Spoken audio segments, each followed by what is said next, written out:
nook where I read to you. I can't actually read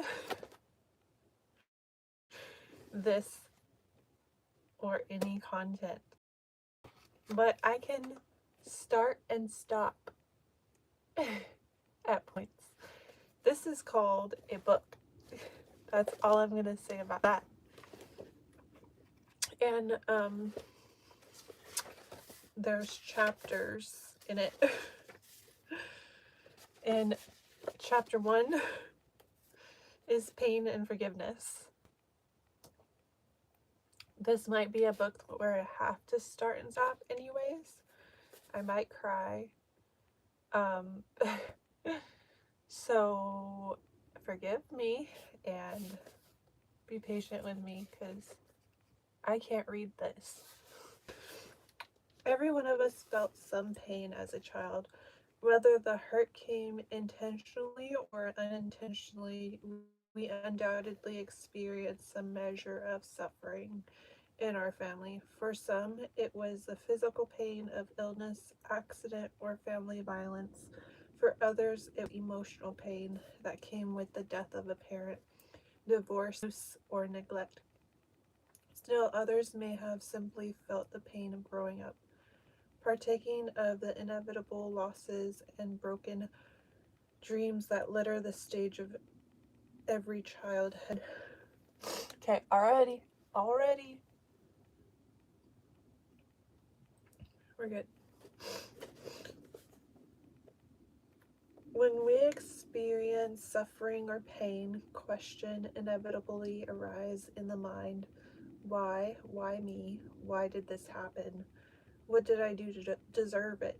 In the grip of suffering, we reflexively seek the reason why we hurt. We are convinced that if we find the cause, perhaps we may somehow prevent pain from ever coming again.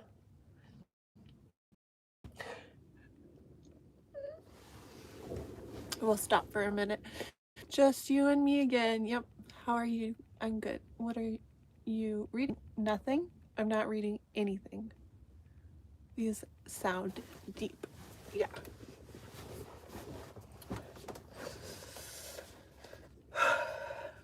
But what if pain is beyond our control?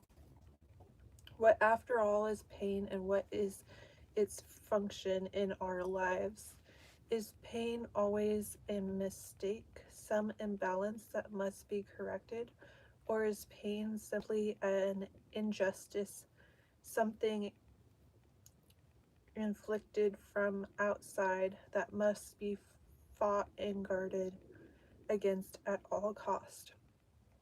Is it punishment for bad behavior, or is it more like a reward, something that is good for us, something given to bring us strength and character?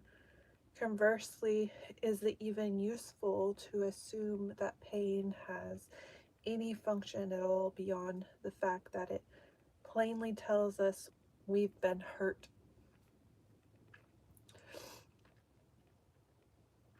How do we understand pain? Psychological and emotional distress come in many forms, and we react to different kinds of pain in a variety of ways. More important, our beliefs about the nature of pain can actually change our response to our own suffering. If we feel that the pain we are given is a violation or mistreatment, if we feel pain as an injustice, then we harden ourselves, fight against it, and fill with anger and rage at the person or situation that caused us hurt. On the other hand, if we believe that this particular pain is the one that will push the baby out of the womb and into our arms, we somehow try to make a place for that pain in our heart. Pain is still there, excruciating, terrible pain, but at the moment of birth, we rarely feel betrayal or rage. We somehow feel that this is simply pain that has come with life. As Daniel Goleman, the psychologist and author, observed, the brain has discretion in how pain is perceived. As with other senses, the psychological experience of pain depends on far more than the simple strength of nerve signals. Fear of the dentist's drill and the joy of childbirth each alter pain in entirely opposite directions.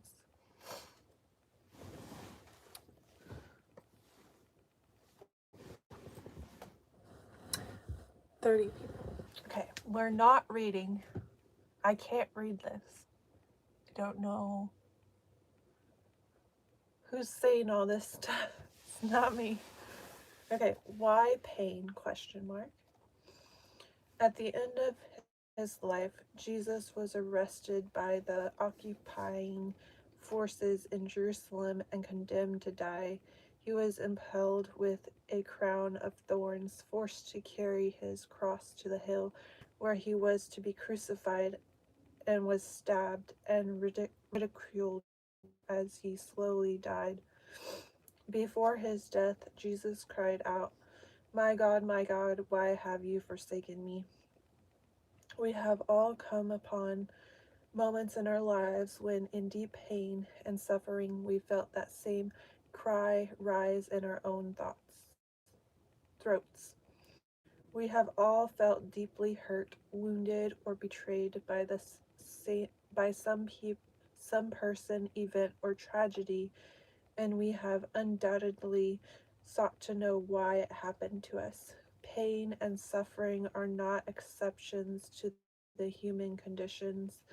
They are inevitable players in the drama of our lives. Pain arises in 1,000 ways through a symphony of unanticipated events that bring injury, loss, disappointment, and defeat. Like anger. 1 second, I need to stop the beeping. Like anger, fear, or joy, pain is simply one ingredient in our emotional stew, but it is one of the ingredients we feel a desperate need to explain. 1 second.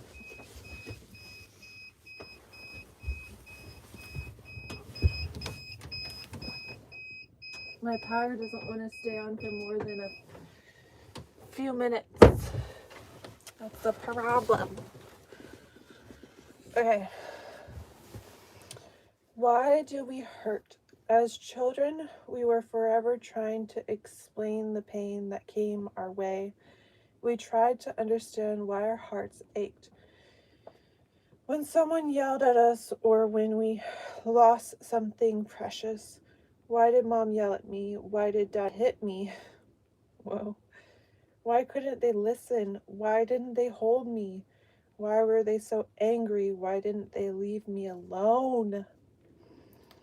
With each painful event, we renewed our efforts to explain the causes of our suffering. Perhaps Dad was angry with me because I didn't do well enough in school, or was it because he had a bad day or too many drinks?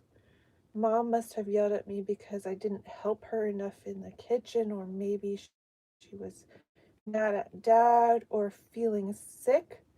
Maybe my brother beat me up because I wasn't nice enough to his friends. Or was it because he got in trouble at school or had trouble with his girlfriend? The mind frantically seeks relief in some certainty, some cause for the pain that fractured our hearts, ruptured our bodies, and quietly tore us. We take comfort in the discovery of a reasonable explanation for our suffering, since the pain itself is so uncomfortable.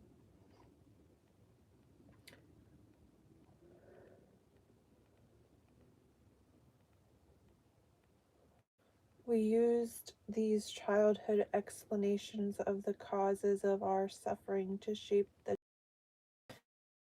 treachery, tre- trajectory of our lives. If I think pain came to me because I was not good enough, then I will spend my life working to improve myself. On the other hand, if people hurt me because I was not caring enough, then I may dedicate myself to helping everyone around me. If I got hurt because the world was unsafe or people were bad and could not be trusted, then I will protect myself and not get close to anyone.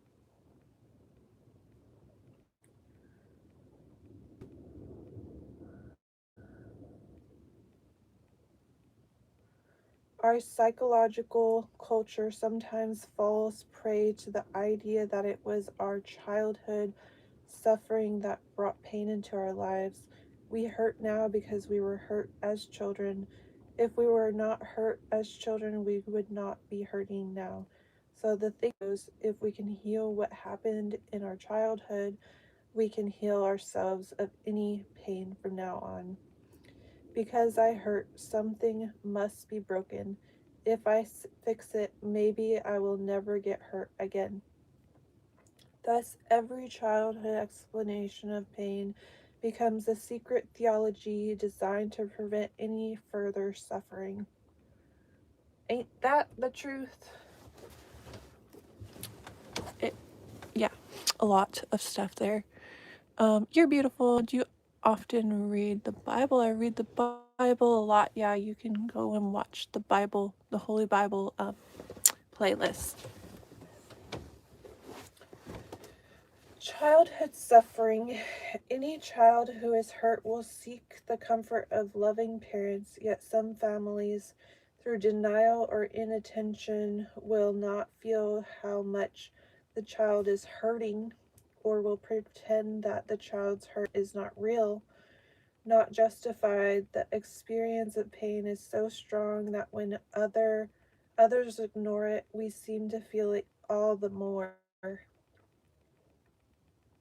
This can make the child feel crazy, who then redoubles the efforts to the uh, name the suffering and try to find the truth about it. Thus, in addition to the initial suffering, we add anger at being ignored, or we add confusion or shame. In this way, we increase our attachment to our suffering as the one thing that is most true in our lives.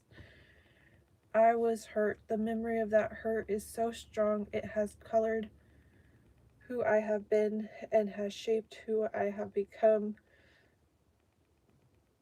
This is one of the most powerful attachments to our families, the memory of being hurt. There are few greater obstacles to emotional freedom than the obsessive fascination we bring to the injustices, assaults, and sufferings that came to us as children of our biological parents. While it is critical to name and heal those tender places as we analyze and dissect our childhoods, we may trap ourselves in an endless search for whatever we lost.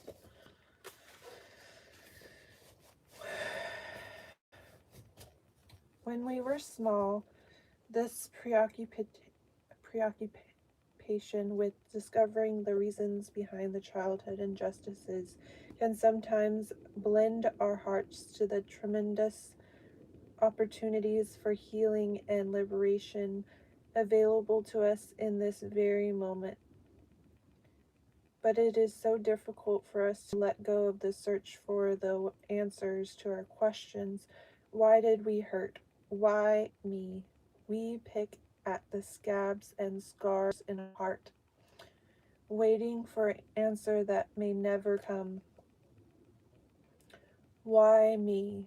One day, Maria came to my office.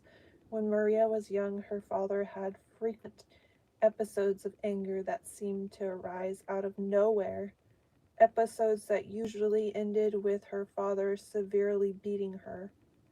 She told me with some pride that she would never cry when he was yelling and hitting her.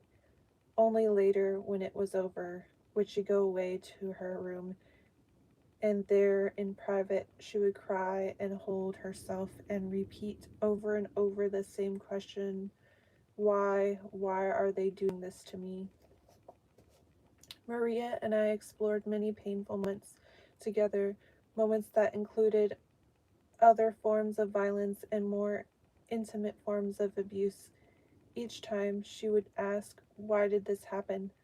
How could this have happened to me? I tried being good, being quiet, not causing trouble, staying out of his way, and it still happened over and over, and it was terrible.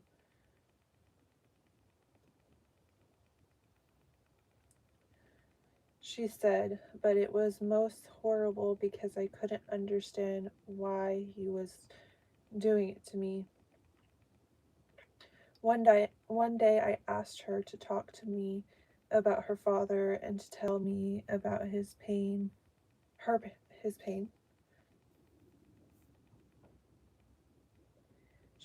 She was quiet for a moment and then explained that her father had been adopted, did not know his real parents, and was beaten often as a boy by his adopted father.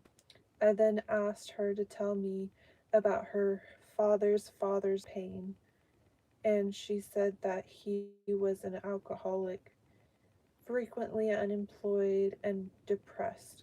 So I asked her, why did you get hit? Was it your fault because you did not get out of the way fast enough? Was it your father's fault because he could not control his temper around his own fragile offspring? Was it his fault because he was alcoholic? And whose fault was his alcoholism? As long as Maria kept asking her childhood question, why did this happen to me, she was subtly avoiding the very painful fact that it did happen to her. Maria, I said one day, it happened. You were hurt very deeply, violated horribly. Why did it happen? I don't know. I am sorry it happened, but it did happen. For just a moment, imagine letting go of the why and just allow yourself to say, I hurt. Nothing more, just repeat that phrase a few times slowly. I hurt.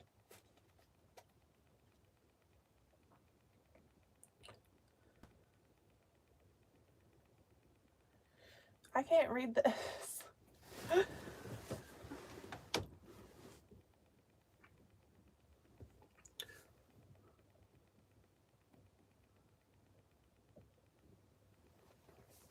No, I didn't find him. Okay. She resisted at first. She insisted she needed to know the reason why. As a small child, she should even have she should even have to hurt. Shouldn't even have to hurt. No child should have to hurt that badly, she said.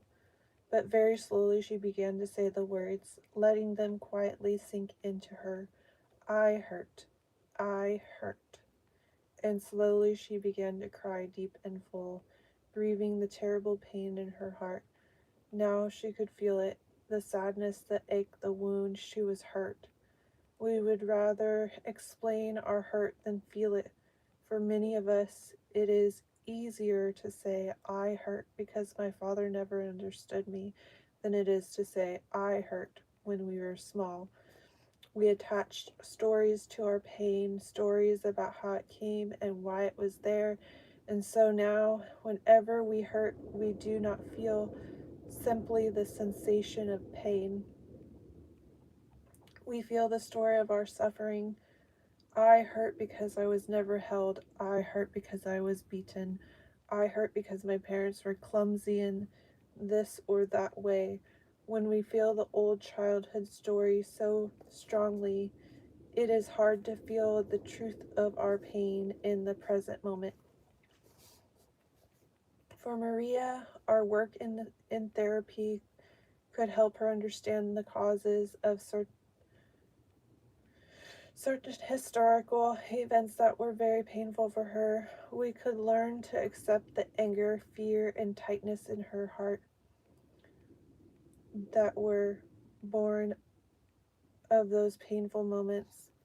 But more important, her early suffering had become the deepest truth on the altar of her life, and to set her free from her father, from her family, from the confines of life at home, we had to leave behind the old story about injustice and bad parents. Even though it was true, and invite her to enter into the pain itself, she had to begin simply to grieve. Only then could she allow her heart to open, to feel the deep healing that came from gently surrendering to her deepest feelings, not listening for the explanation or the blame or the injustice, but simply feeling the unspeakable pain of a child.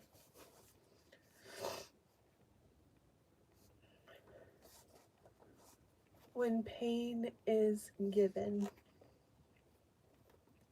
We live in a time when many of us identify ourselves in relation to the particular forms of misfortune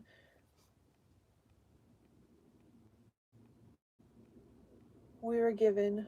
We say that we are alcoholics or adult children of alcoholics or adult children of dysfunctional or chemically dependent or codependent families. We name ourselves through the events that happened to us, and when possible, through the people who brought us pain.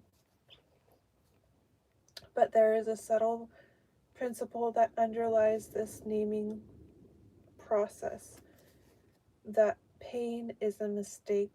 We tell ourselves the pain that happened to me could have been prevented. It should never have happened to me. This is a very human response to pain. A hospice worker once told me that when he visited the home of a 96-year-old woman who was terminally ill, he expected to find someone who had lived a full life.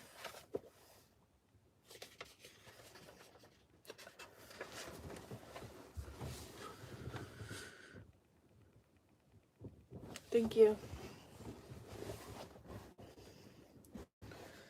And was preparing to die. But rather than wanting to reflect and reminisce about the joys and sorrows of her life, the woman seemed dismayed by her misfortune and was ready for a fight. Why me? She asked. Even at 96, we still want to know why we have to die. But what if suffering and death are simply given to us, just as joy and wonder and hunger and ecstasy are given? What if pain is not an injustice, not something to be figured out, not someone's fault? The Baba said that in this life we could experience 10,000 joys and 10,000 sorrows. He understood that suffering is a thread that runs through the entire fabric of our lives. Whatever we desire, whatever we own, whatever we covet will pass away. All that we have, including our very lives, we will someday lose, even when we get what we want. We worry about the day it will disappear, and so we all experience suffering. This said, the Baba is the first noble truth. Jesus said in another way, "In the world you shall have tribulation." Jesus knew that pain and suffering would come to children of creation. He said that the poor and wounded would always be among us, and that even he himself could not escape from the pain the world was to give him. But rather than accept the pain we are given, as simply one moment among others. We habitually seek to blame the ones that caused us this or that particular pain, as if we weren't for them, as if it weren't for them, we wouldn't have had any pain. One day I watched my 5-year-old daughter spill her milk as she was trying to pour it on her cereal. When she saw the spill, she quickly looked around, saw my wife standing on the other side of the room, and said, "Christine, you made me spill my milk."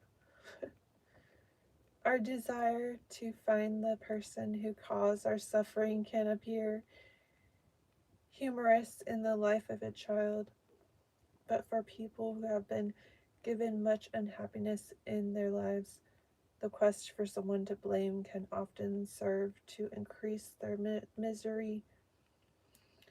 I have seen this tragically played out in the lives of some people who come to me with AIDS. Often they are filled with shame and anger about the disease. I feel like this is some punishment, some curse.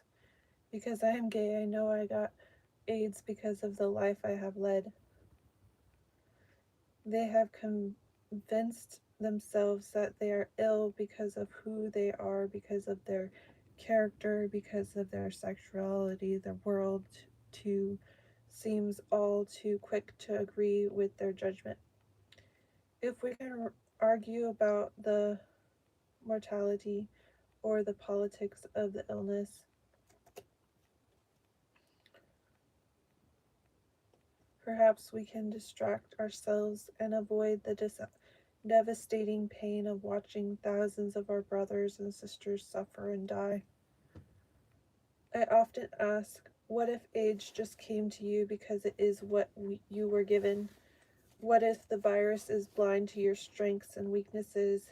What if AIDS is simply a meditation, a very painful meditation in this moment of your life? Is there enough mercy? Can you find enough love in your heart to imagine that this pain might not be your fault? Accepting the pain we were given requires us to soften our hearts.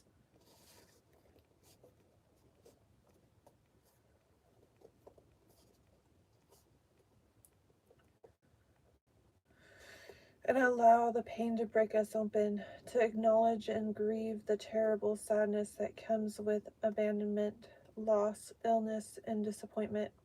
In this moment, we can feel most human in kinship with all who have felt the deep despair of a broken heart. This is not angry resignation born of defeat. This is a deep, loving acceptance that what we are given has become our companion and our teacher, regardless of how painful, unwelcome, or unjust. One day I was called to the bedside of an old Hispanic man, a carpenter. He had spent so much of his life helping his neighbors build their homes over the years that he never had time to finish building his own. So I walked into a house cluttered with boxes stacked against half-finished walls and old plumbed floors. This man had AIDS and would probably die in a few days. I had been told by a social worker that the man was in denial about his illness and needed a therapist to help him confront his feelings about death. But when I arrived, he didn't want to talk about his issues at all. "You're a minister, aren't you?" he asked me. I replied that I was. "Why don't you just pray with me?" So I sat and prayed with him, both of us on the small bed in his uncompleted room. When we finished praying, I finally questioned him about his illness. Why, I asked, did he think he had AIDS? Why did he feel that he was given this illness? He thought about my question, turned slowly to me and said, so I could have more time to think about Jesus. Who knew why he had AIDS? Whose fault it was, or who had given it to him? All he could do in the depths of weariness and fear was listen for the merciful voice of God. He was dying in great pain, but in that excruciating moment he was listening for a deeper healing, for the love and faith that would fill his heart with grace as he made his way home.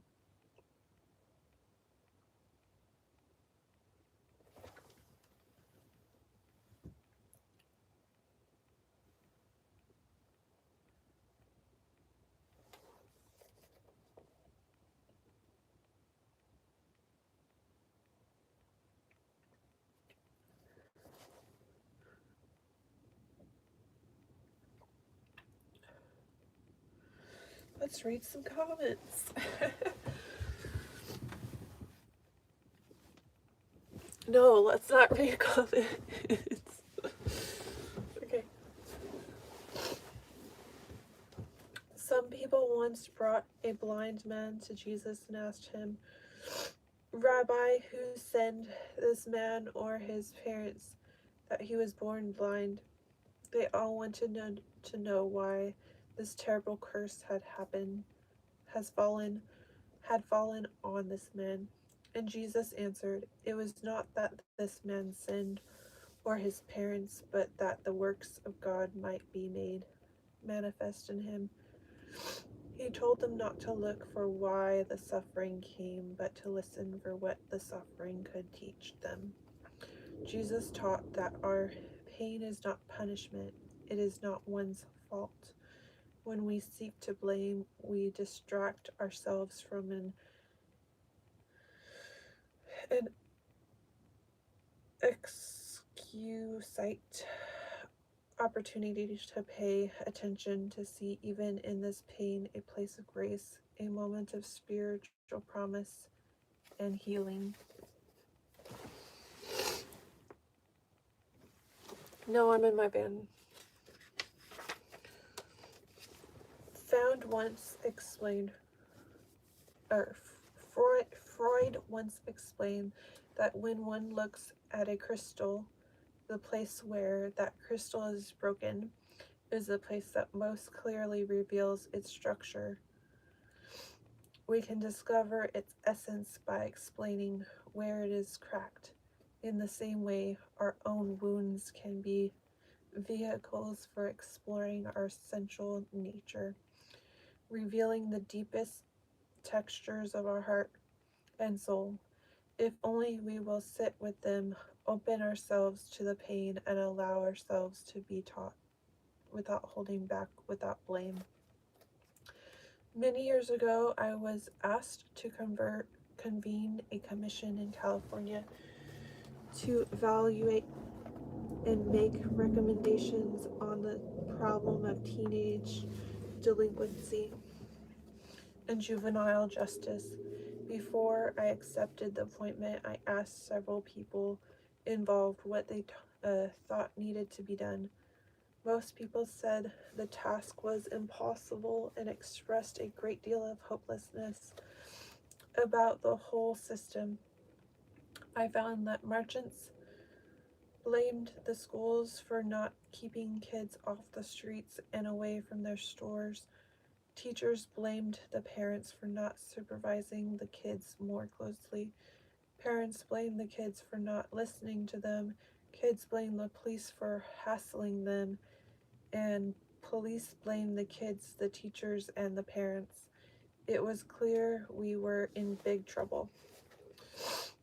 I went back to the commission and told them I would take the appointment on the condition that we immediately adopt as our guiding principle the following statement: pain is nobody's fault. Second, I said we must immediately hold a meeting with representation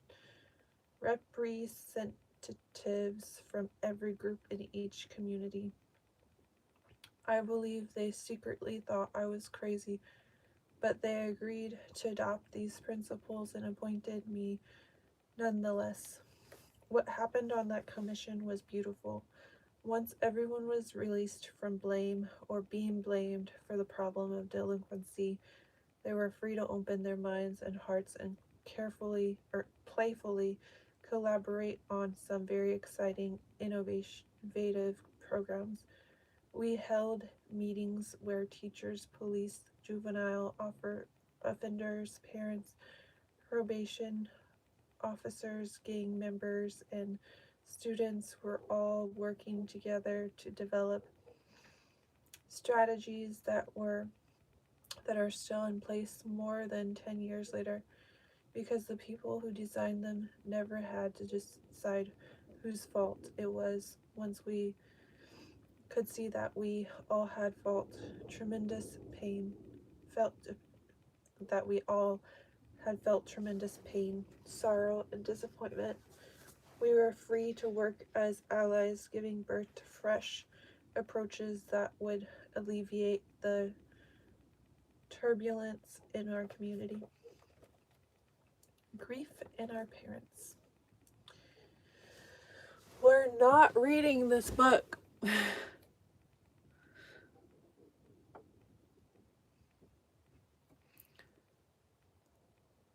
I'm not reading a book. I don't know what you're talking about. I have no clue.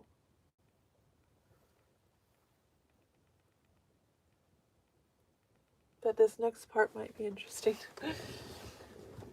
Grief in our parents.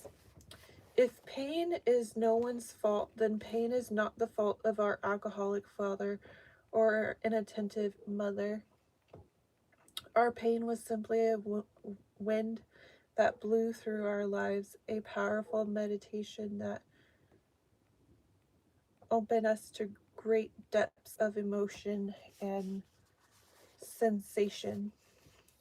Once we remove the question why, we may see our pain face to face, accepting it for what it is.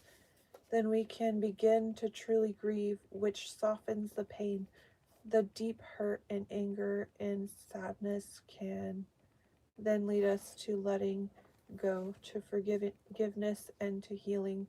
Stephen Levin, who with his wife Andrea has done such beautiful work with these in pain and suffering, wrote in Healing into Life and Death. Example, what we feel, not analyzing why, we discover the labyrinthine patterns of our grief and unfinished business. That which has seemed so untouchable in the past is cradled in the arms of forgiveness and compassion, and the armoring begins to melt. The path to the heart becomes straight and clear, recognizing how this exploration of our grief, of the ways of our old suffering, opens the path to joy. As we make the journey out of childhood, we are invited to grieve what we have lost.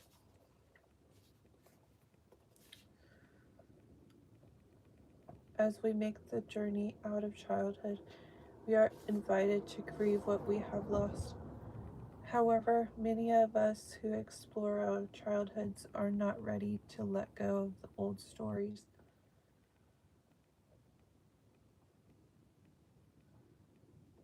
For some, the anger we feel toward our parents has become a source of personal power. We were treated badly, and now we deserve to be heard. Like Maria, we have a deep remembrance of the way it should have been for us, and we want to convince our parents to apologize, to love us, and to make right what was done so horribly wrong. We are still trying to work out the same old story, trying to make it turn out right, trying to wrestle a happy ending from the protagonist in our unsatisfactory childhood. Perhaps we were never given the father we wanted, never had the gentle touch of a man who cradled us in the strength of his arm, never sat and listened as we spoke of how hard it was to be small and afraid. Or maybe we never had a mother who truly loved us, someone who would dry our tears or give us a party or make us laugh just because she loved to see us happy. How can we allow that loss to simply be true, to feel the truth of our emotional orphanage and know that it has never changed and probably never will? We begin by acknowledging that the old story is over. How long will we keep looking for someone who can make it all turn out differently?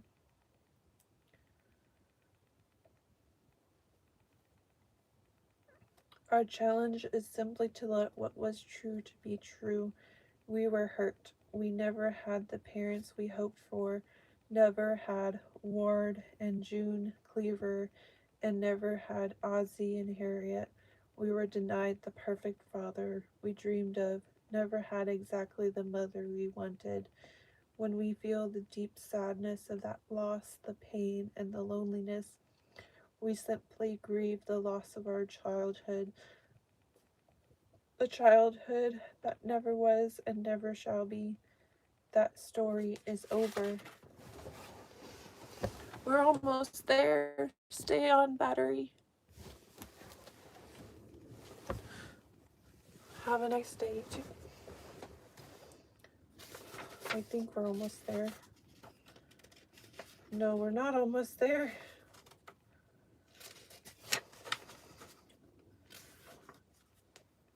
Okay. Will the battery last? Probably not.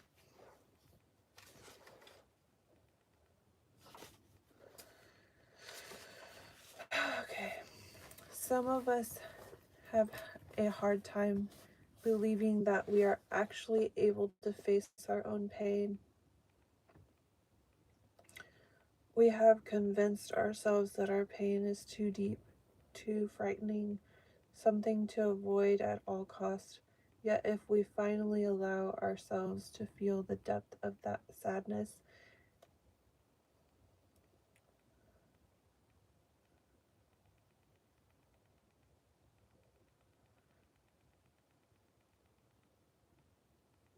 and gently let it break our hearts, we may come to feel a great freedom, a genuine sense of release and peace, because we have finally stopped running from ourselves and from the pain that lives within us. When we finally accept our pain, we may begin to feel we are not being singled out for special punishment.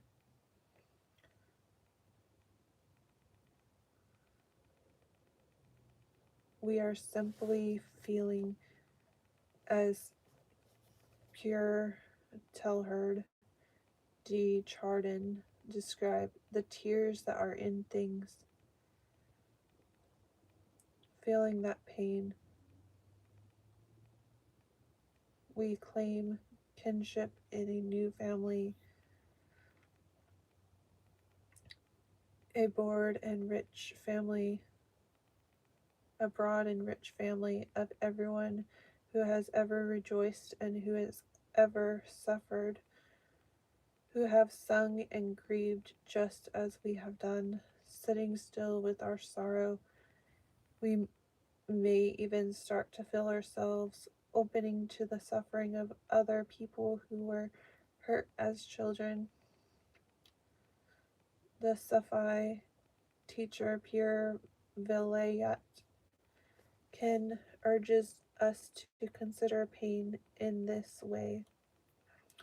Overcome any bitterness that may have come because you were not up to the magnitude of pain that was entrusted to you.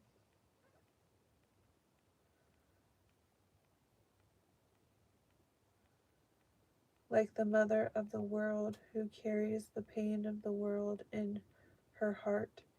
Each one of us is part of her heart, and though therefore endowed with a certain measure of cosmic pain.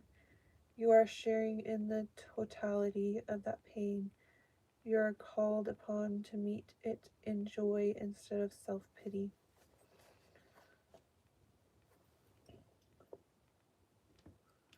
Forgiveness. We take a tremendous step toward freedom and awakening when we imagine we might forgive our parents, the ones who brought us pain. This is often a most difficult practice and requires strength, courage, and a great deal of time. For to let go of the ones who hurt us is to let go of our identity as the one who was hurt, the one who was violated, the one who was broken. It often feels like the bad guys are getting off scot-free while we are left holding the bag of pain. But forgiveness is not just for them. The point is not only to let them off the hook.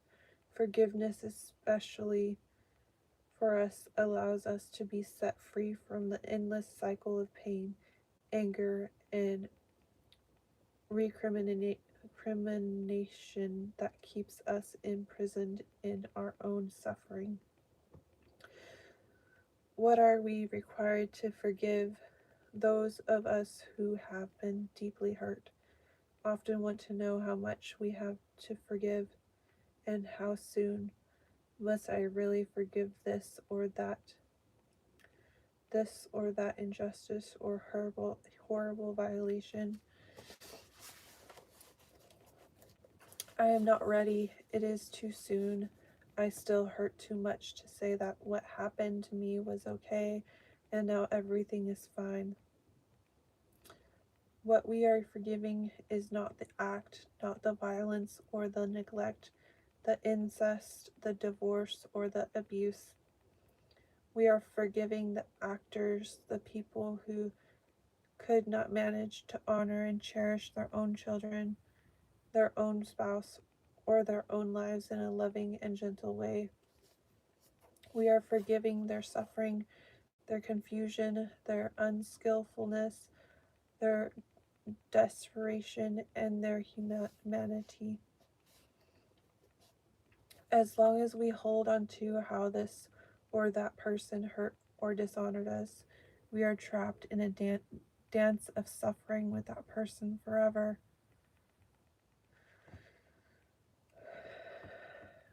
We feel their abuse every time that person enters our thoughts again and again. We must relive the suffering, calling it up over and over as if by sheer repetition we could erase the tape.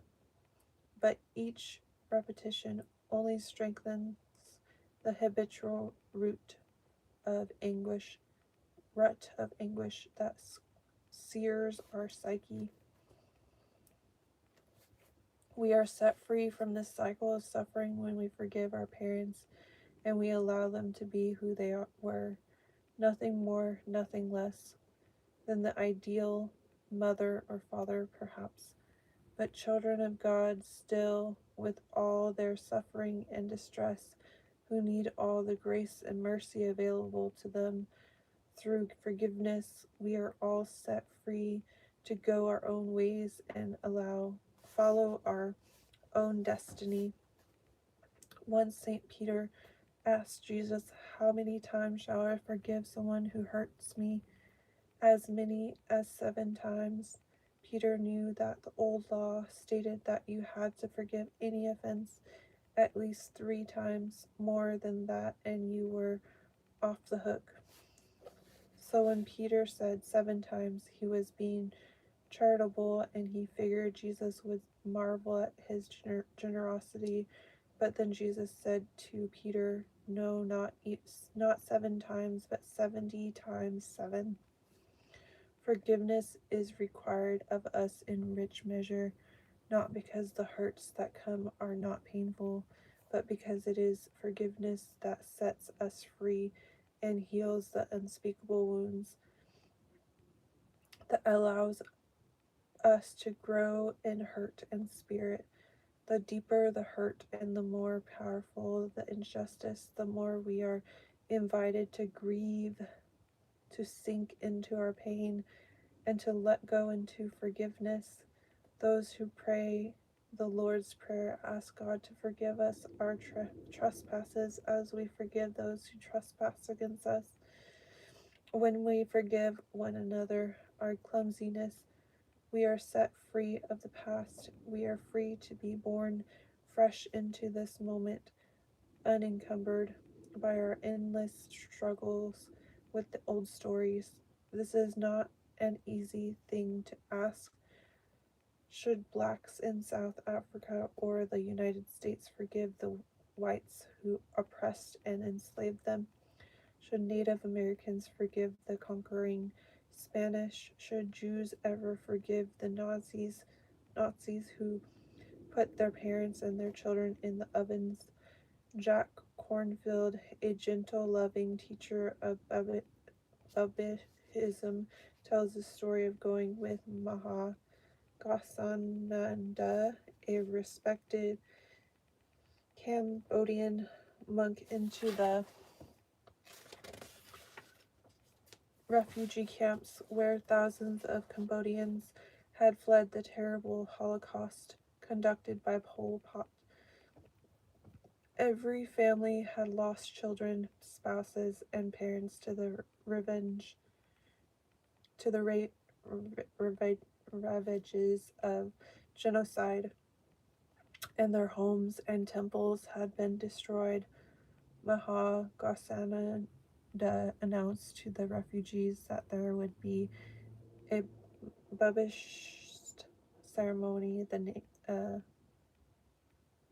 Buddhist ceremony the next day, and all who wished to come would be welcome. Since Buddhism had been desecrated by Pol Pot, people were curious if anyone would go. The next day, over 10,000 refugees converged at the meeting place to share in the ceremony. It was an enormous gathering. Maha Ghosananda sat for some time in silence on a platform in front of the crowd. Then he began chanting the invocations that begin the Buddhist ceremony, and people started weeping. They had been through so much sorrow, so much difficulty, that just to hear the sound of those families' words again was precious. Some wondered what Maha Ghosananda would say. What could one possibly say to this group of people? What he did next in the company of thousands of refugees was begin to repeat this verse from the Dhammapada, a sacred Buddhist scripture. Hatred never ceases by hatred, but by love alone is healed. This is an ancient and eternal law. Over and over, Maha Ghosananda chanted this verse. These were people who had as much cause to hate as anyone on earth. Yet as he sat there repeating this verse over and over, one by one thousands of voices joined together in unison. Hatred never ceases by hatred, but by love alone is healed. This is an ancient and eternal law. Out of the mouths of people who had been wounded, oppressed, made homeless, aggrieved, and crushed by the pain of war, came a prayer proclaiming the ancient truth about love, a truth that was greater than all the sorrows they had seen and felt. If you want to see the brave, look at those who can forgive. If you want to see the heroic, look at those who can love in return for hatred. This quote from the Bhagavad Gita reminds us how terribly difficult it is to forgive those who have hurt us. It requires a tremendous amount of courage and is not easily done. I do not expect forgiveness to bubble up in you simply because you finished reading this chapter. Forgiveness can be very hard, and for some the journey to forgiveness may be long and difficult.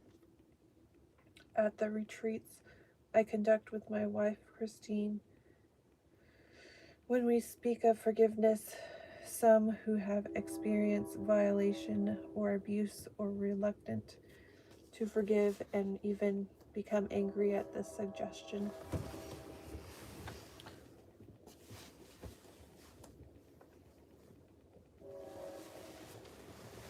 Okay. That their victimizer should be forgiven. It is true that child abuse is a horrible act, and we should do all we can do to prevent such gross mistreatment of children. Forgiveness, while it may bring healing, has its own timing. It should be nurtured and invited, but never pushed. Any fear and rage must be honored and allowed to be true for as long as it is present. The heart knows when it is ready to forgive. The ancient Greek language has two words for time.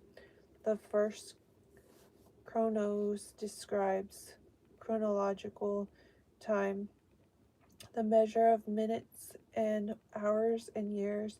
The second is kairos, which is in the Bible is translated as the fullness of time. This sense of time describes the deeper readiness of things to be born, to blossom in their own time. So it is with forgiveness. Etty Hillesum, a victim of the Nazi concentration camps, writes of the healing surrender into grief and forgiveness. And you must be able to bear your sorrow, even if it seems to crush you.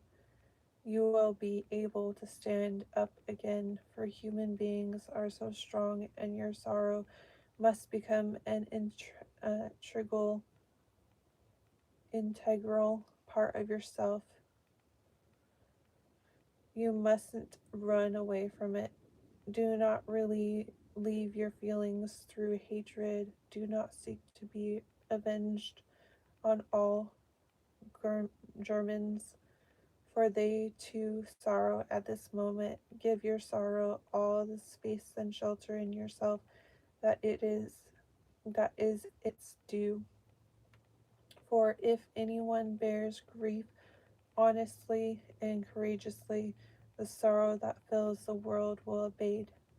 But if you do instead reserve most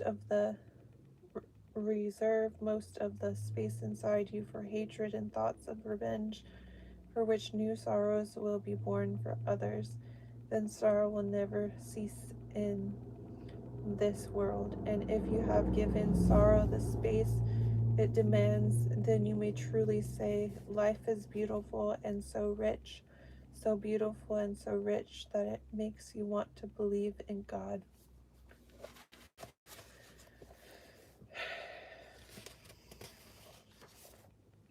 Okay, there's an exercise and there's an meditation, and we will do that tomorrow. Get ready. Thanks for watching.